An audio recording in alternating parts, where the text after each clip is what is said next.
आपको बताएं कि IMF के साथ स्टाफ लेवल मुआहिदा तय पा गया। एलामिया भी जारी कर दिया गया है। पाकिस्तान और IMF के दरमियान $1.1 अरब के स्टैंड बाई मुआहिदे की मंजूरी दे दी गई। पाकिस्तान और IMF के दरमियान इक़्तिसादी जायजा मुज़ाकरात कामयाब। $3 अरब के स्टैंड बाई मुआहिदे की आखिरी किस्त की मंजूरी दे दी गई है।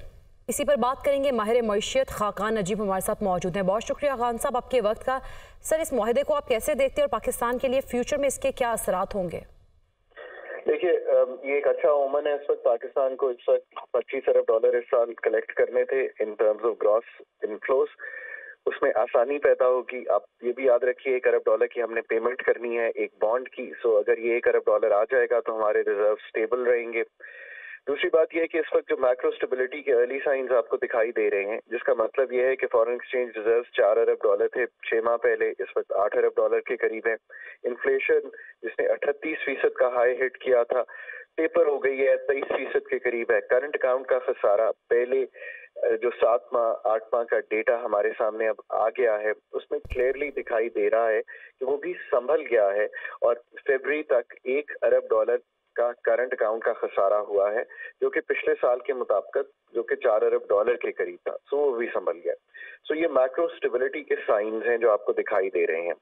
पर हैविंग सेड दैट, हमें IMF की अम्ब्रेला कंटिन्यूसली आगे भी दरकार होगी और उसकी वजह वही है कि ग्रॉस फाइनेंशियल इनफ्लोज जिस तरह के चाहिए और जो हमारे बायलैटरल मल्टीलैटरल फ्रेंडली कंट्रीज से हमें अपनी roll overs, reprofiling, recycling of debt करानी है, वो फंड के प्रोग्राम में रहते हुए आसान होगी। सो ऑल इन ऑल ये भी याद रखिए कि ये एक इंटरिम अरेंजमेंट है जिसको हमने इस वक्त उसकी सेकंड और फाइनल किस्त ले ली है। तो Pakistan will be preparing for a new programme.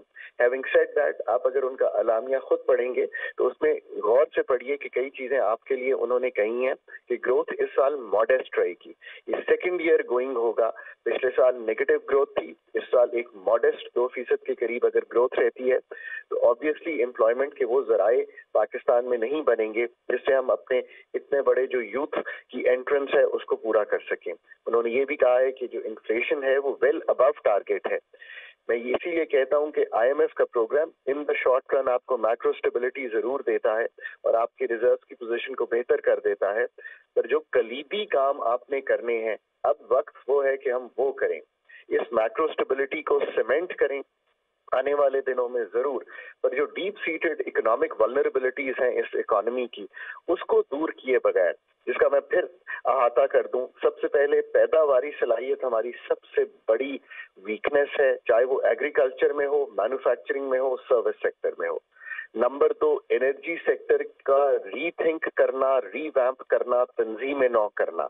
ये सारे वो काम है जो हम IMF की वजह से या IMF के लिए नहीं कर रहे, ये हम अपने मुल्क को ठीक करने के लिए करने हैं। नंबर 3, पाकिस्तान के पब्लिक फाइनेंसेस और स्पेशली जो NFC के बाद हमारा फिस्कल फेडरल फ्रेमवर्क है वो बहुत ब्रोकन है, उसको ठीक करना ये हमारे लिए जरूरी है, IMF के लिए जरूरी नहीं है।